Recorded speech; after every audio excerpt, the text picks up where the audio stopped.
दोस्तों, आज हम आपके लिए महात्मा बुद्ध की ऐसी कहानी लेकर आए हैं जिसे सुनकर आप अपने अंदर उठ रहे गंदे और वासना के विचारों को अवश्य रोक पाएंगे। उससे पहले अगर आप भी भगवान बुद्ध को दिल से मानते हैं और उनके सच्चे भक्त हैं तो कहानी को पूरा सुने और चैनल को सब्सक्राइब करके कमेंट बॉक्स में नमो बुद्धाय अवश्य लिखें। एक बार एक युवक गौतम बुद्ध के पास आया और गौतम बुद्ध से बोला कि हे बुद्ध, मेरे मन में इतने गंदे विचार क्यों आते हैं? मैं नहीं चाहता कि मेरे मन में गंदे विचार आए, पर मेरे मन में हमेशा काम वासना के विचार चलते रहते हैं और मैं इनके बारे में सोच सोच कर बहुत परेशान हूं। मेरी ऊर्जा और समय यह सब सोचने में ही नष्ट हो जाता है और इन सब के विचारों की वजह से मैं कभी भी शांत नहीं रह पाता और मैं हमेशा ही स्त्रियों को देखकर मोहित हो जाता हूं, अपने आप को रोक ही नहीं पाता। बुद्ध मुस्कुराए और उन्होंने उस युवक से पूछा, क्या तुम्हें पता है यह काम वासना होती क्या है? फिर उसने ने उत्तर दिया और कहा, बुद्ध, मैं यह तो नहीं जानता कि काम वासना होती क्या है, पर हां, ये जो भी है बहुत बुरी चीज है। फिर बुद्ध ने उस युवक से कहा कि सबसे पहले तो तुम्हें यह समझना है कि प्राकृतिक रूप से जो भी चीज हमारे अंदर है वह बुरी नहीं है। हमारे जीवन में उसकी कुछ ना कुछ जरूरत है। वासना कोई बुरी बात नहीं है। यह तो हमारे मन की एक भावना है जो हमें किसी ना किसी चीज की कमी का एहसास करवाती है और फिर हम उस चीज को पाने के लिए उस चीज की तरफ आकर्षित हो जाते हैं। जैसे अगर तुम्हारे पास धन की कमी है तो तुम में धन पाने की वासना उत्पन्न हो जाएगी। तो वासना कुछ और नहीं, बस एक प्रकार की कमी है जो कि एक प्रकार की जरूरत का एहसास है, और जब यह जरूरत शारीरिक हो तो हम इसे काम वासना का नाम देते हैं। युवक ने गौतम बुद्ध को कहा कि बुद्ध, मुझे काम वासना का मतलब तो समझ में आ गया, पर आप मुझे यह बताइए कि यहां आती कहां से है और कैसे आती है?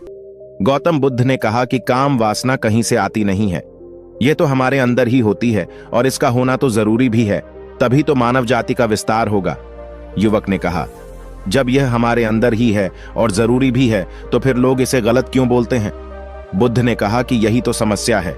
लोगों ने काम वासना को गलत तरीके से सोच लिया है, इसे छुपाने की, दबाने की कोशिश करते हैं। काम वासना गलत नहीं है, बल्कि काम वासना का गलत तरीके से प्रयोग करना गलत बात है। लोग जिससे प्रेम करते हैं बस उसी के लिए जीने लग जाते हैं, उसे पाना ही अपना मार्ग बना लेते हैं और उसी के बारे में हमेशा सोचते रहते हैं, पर यह सब गलत है। बुद्ध ने युवक से कहा, क्या तुम्हें पता है जानवरों में भी काम वासना होती है? युवक ने उत्तर दिया, हां बुद्ध, जानवरों में भी काम वासना होती है, क्योंकि जानवर भी तो आखिर अपने वंश को आगे ले जाएंगे। बुद्ध ने कहा, तो फिर हम जानवरों के काम वासना को गलत क्यों नहीं कहते? युवक ने कहा, मुझे नहीं पता महात्मा, आप ही मुझे बताइए। गौतम बुद्ध ने कहा कि जानवर अपनी काम वासना का प्रयोग आनंद प्राप्ति के लिए नहीं करते, वह तो सिर्फ संतान उत्पत्ति करने के लिए काम वासना का उपयोग करते हैं। जानवरों को प्रकृति ने इतनी समझ नहीं दी कि वह काम वासना को अपने सुख का आधार बना सके। मनुष्य अपनी समझ के बलबूते पर प्रकृति में पाई जाने वाली प्रत्येक वस्तु को अपने सुख के लिए प्रयोग करता है। हम इंसानों ने ही काम वासना को अपने सुख का साधन बना लिया है, जबकि प्रकृति ने तो हमें अपने वंश को आगे अग्रसर करने के लिए दिया था, लेकिन इंसानों ने इसे अपने जीवन का परम लक्ष्य बना रखा है और इस तरह से काम वासना का आ जाना गलत है। युवक ने पूछा, महात्मा जी, ये काम वासना हम पर हावी क्यों होती है? क्यों यह हमेशा क्यों आ जाती है? तब गौतम बुद्ध ने कहा कि सुनो, अब जो मैं तुम्हें बताऊंगा उसे तुम ध्यानपूर्वक सुनना। काम वासना का सारा खेल तुम्हें समझ आ जाएगा, तुम्हें तुम्हारे सारे सवालों का जवाब मिल जाएगा, बस तुम्हें ध्यान से सुनकर समझना है। एक बार की बात है, एक आश्रम में गुरु और उनके शिष्य रहा करते थे, जो रोजाना आश्रम के बाहर स्थित गांव में भिक्षा लेने के लिए जाते थे। उस आश्रम का एक शिष्य जिस गांव में भिक्षा लेने जाता था, उस रास्ते में एक नदी मिलती थी। एक दिन उसने देखा कि एक युवक वृक्ष के पीछे छिपा है। वह उस युवक के पास गया और उससे जाकर बोला, भाई, तुम इस वृक्ष के पीछे छिपकर क्या देख रहे हो? युवक ने कहा, अरे तुझे नहीं दिख रहा क्या कि मैं क्या देख रहा हूं? तब शिष्य ने नदी की तरफ देखा तो वहां पर कुछ युवतियां पानी भर रही थीं। तब उसने उस युवक से कहा, अरे भाई, वहां पर तो युवतियां पानी भर रही हैं, इसमें छिपकर देखने वाली क्या बात है? तब वो युवक शिष्य की तरफ देखकर उससे कहता है, अरे पागल, तुम्हें दिखाई नहीं दे रहा क्या कि कैसे यह परियां नदी से पानी निकाल रही है? जरा उनकी अदाओं को तो देखो, उनके कोमल शरीर को देखो, उनकी पतली कमर मटके को उठाते समय बाल खाती है और उनके बाल उनकी कमर पर कैसे लहरा रहे हैं, मानो सुंदरता बिखर रही हो। शिष्य ने फिर नदी की तरफ देखा और इस बार वह इसे देखता ही चला गया। अभी तक तो कुछ भी नजर नहीं आ रहा था और वह बिल्कुल निर्भय था। उसे किसी भी बात का कोई डर नहीं था। लेकिन अब वो छिपने लगा और उन युवतियों को देखने लगा। और जब वो छिपकर उन युवतियों को देख रहा था, तभी वह अचानक अंदर से कांप गया और उसने कहा कि यह मैं क्या कर रहा हूं? मैं जो कर रहा हूं वह सही नहीं है। मुझे यहां से चले जाना चाहिए। और फिर वह जल्दी से वहां से चला गया। वो आश्रम पहुंच जाता है। आश्रम जाकर वो अपने कार्यों में लग गया। लेकिन जो अभी वह देखकर आया था वही उसकी आंखों के सामने बार बार आ रहा था। उसके मन में वही दृश्य चल रहा था। उसका मन वही सब कुछ देखने के लिए उतावला हो रहा था। उसका किसी भी काम में मन नहीं लग रहा था। सुबह होते ही वह जल्दी ही भिक्षा के लिए आश्रम से निकल जाता और उस नदी के पास वाले वृक्ष के पास जाता जहां पर वह युवक पहले से मौजूद रहता था। उसके साथ मिलकर युवतियों को छुप छुप कर देखता था। अब वह रोज ऐसा करने लग गया। यह उसके रोज का काम हो गया। अब उस शिष्य का मन किसी भी काम में नहीं लगता था। वो हमेशा ही किसी न किसी प्रकार के विचार में उलझा रहता। वो आश्रम के कार्यों को भी ठीक तरीके से नहीं कर रहा था। ना वो ठीक से सो पाता था, ना वो ठीक से खाना खा पाता था। उसका मन बेचैन सा रहता था। उसका मन बार बार उन युवतियों के सौंदर्य को देखने के लिए लालायित होता रहता था। जब गुरु दीक्षा देते तब भी उसका मन कहीं और विचारों में खोया रहता था। गुरु ने अपने शिष्य की इन हरकतों को भांप लिया था। तब एक दिन गुरु ने शिष्य को अपने पास बुलाया और कहा कि आज से मैं भी तुम्हारे साथ भिक्षा मांगने चलूंगा। तुम और मैं साथ साथ भिक्षा मांगने चलेंगे। तभी शिष्य गुरु को मना करते हुए बोला, नहीं गुरुदेव, आप परेशान क्यों हो रहे हो? मैं अकेला ही ठीक से भिक्षा मांग सकता हूं। गुरु ने शिष्य से कहा कि ठीक है, तुम अकेले ही भिक्षा मांगने जाओ। शिष्य तुरंत वहां से भिक्षा मांगने के लिए निकल गया। उसके जाने के बाद गुरु भी आश्रम से निकल गए और शिष्य का पीछा करने लगे कि वो कहा जाता है, किससे मिलता है। ये सब देखने के लिए उसके पीछे पीछे चलने लगे। कुछ आगे जाने के बाद गुरु ने देखा कि उनका शिष्य एक युवक के साथ एक वृक्ष के पीछे अपराधी की तरह छिपा हुआ है और छिपकर कुछ देख रहा था। गुरु भी अपने शिष्य के पीछे गए कि आखिर उनका शिष्य क्या देख रहा है, जिसे देखने के लिए वो वृक्ष के पीछे अपराधियों की तरह छिपा हुआ है।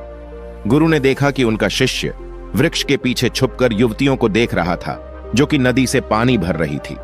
तभी गुरु ने शिष्य को कहा कि तुम क्या देख रहे हो?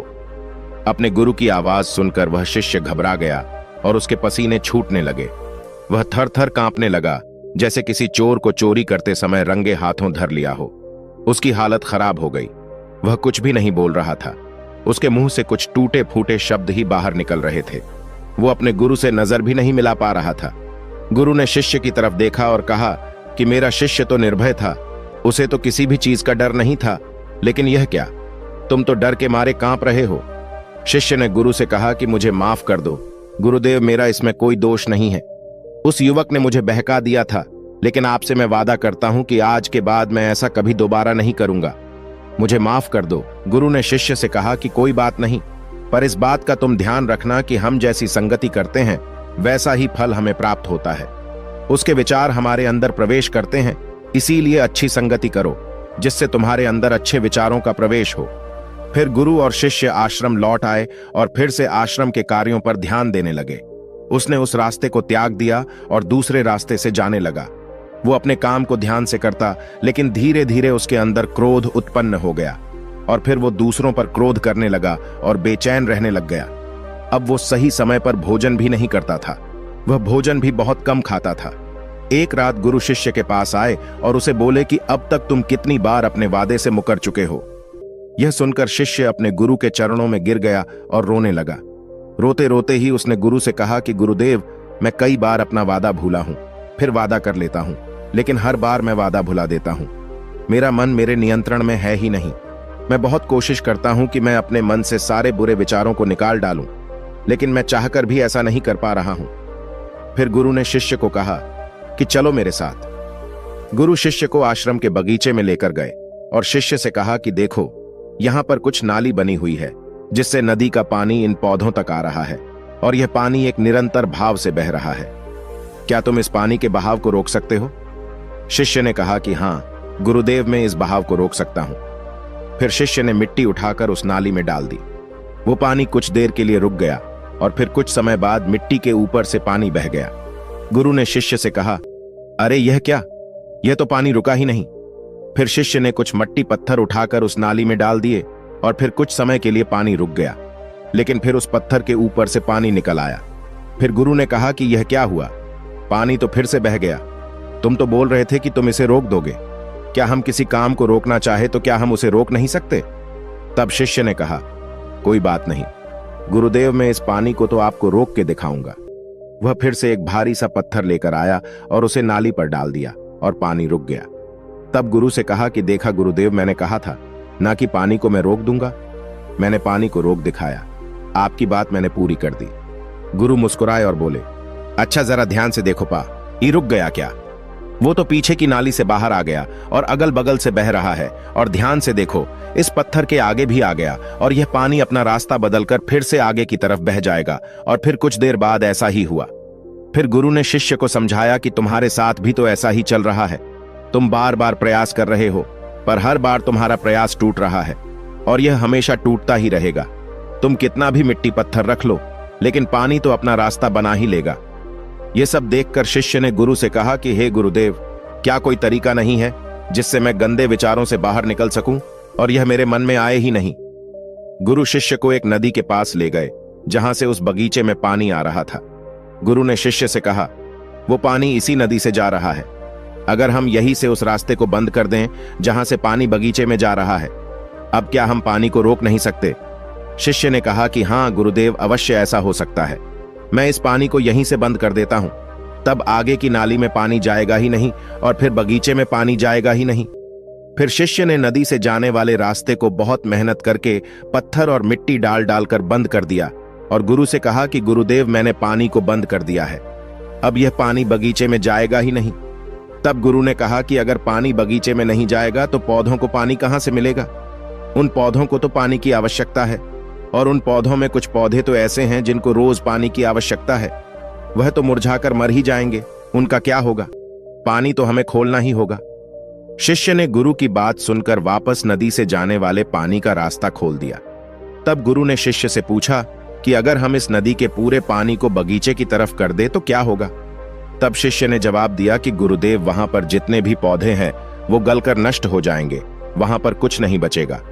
फिर गुरु मुस्कुराए और बोले, तुम इस बात को समझो कि हमें किसी भी चीज को रोकना नहीं है, बस हमें हमेशा संतुलन बनाए रखना है। कम पानी से भी पौधे नष्ट होते हैं और ज्यादा पानी से भी पौधे नष्ट होते हैं। हमारा जीवन संतुलन से ही चलता है। गुरु ने शिष्य से कहा कि अगर मैं तुम्हें कहूं कि तुम आम के बारे में मत सोचो तो तुम्हारे मन में सबसे पहले किसका चित्र आएगा? शिष्य ने कहा कि गुरुदेव, मेरे मन में तो पहला चित्र आम का ही आएगा।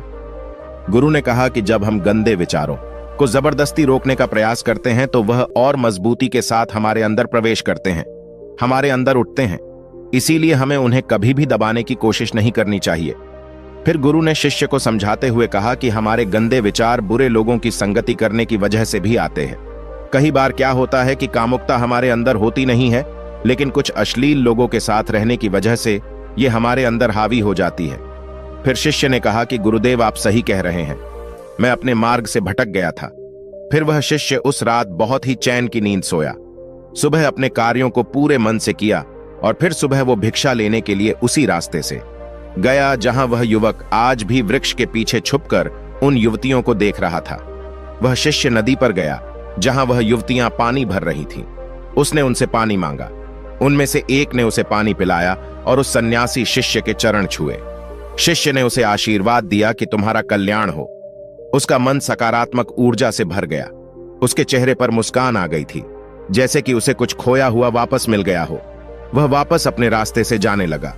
तभी पीछे से वह युवक आ गया जो वृक्ष के पीछे छुपा हुआ था। वह शिष्य के पास आया और बोला कि क्या बात है, आज तो तुमने नजदीक से दर्शन कर लिए, तुम तो मुझसे भी आगे निकले। तब शिष्य ने कहा कि हम हमेशा दूसरे के दर्शन करने में ही व्यस्त रहते हैं, अपने दर्शन कर ही नहीं पाते। तुम कब तक इस वृक्ष के पीछे छुपते रहोगे? किसी को पसंद कर लो, उससे बोल दो। अगर वो भी तुम्हें पसंद करती है तो शादी कर लो, और उससे पहले तुम कुछ बन जाओ, अपने आप को पहचान लो। ऐसे अपना समय बर्बाद मत करो। फिर वह युवक रोज उससे मिलने लगा और उस युवक ने नदी पर जाना त्याग दिया। और फिर वो युवक अपने जीवन में कुछ बनने के लिए संघर्ष करने लगा। तो तुमने देखा संगति का असर क्या होता है। अपनी संगति बदलो, अपने विचार बदलो। बुद्ध ने युवक से पूछा कि क्या तुम्हें तुम्हारे सारे सवालों का जवाब मिल गया? तब युवक ने कहा कि हाँ महात्मा जी, आपका बहुत बहुत धन्यवाद। तब गौतम बुद्ध ने युवक से कहा कि जब तुम्हारे मन में गंदे विचार आए तब आप अपने आप को दोषी मत मानो, केवल उन विचारों में संतुलन बनाने का प्रयास करो और अपने आप को पहचानो। धन्यवाद।